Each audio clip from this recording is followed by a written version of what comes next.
এতিয়া দুপৰ নিশা অশান্ত মোৰ মন আৰু কিমান ধৈৰ্যশীল হ'লে সজাব পাৰিম এই জীৱন কেনেকৈ কওঁ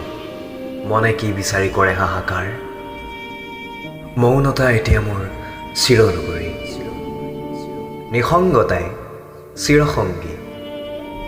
বহুবাৰ মুকলি আকাশৰ সৈতে কথা পাতোঁ মই সেয়ে হয়তো হাঁহিব পাৰিছোঁ নকবা ভেজাল বুলি মোৰ আৱেগবোৰ হয় মই কেতিয়াবা দুৰ্বল হৈ পৰোঁ তথাপিও নিশব্দে আগবাঢ়োঁ হাঁহিৰে ঢাকি দিওঁ মোৰ অব্যক্ত বেদনা কেনেকৈ কওঁ কি বেদনাত ওলমি থাকে মোৰ মন কোন যাক বতাহে কোবাই যায় বুকুৰ ভিতৰখন কেনেকৈ কওঁ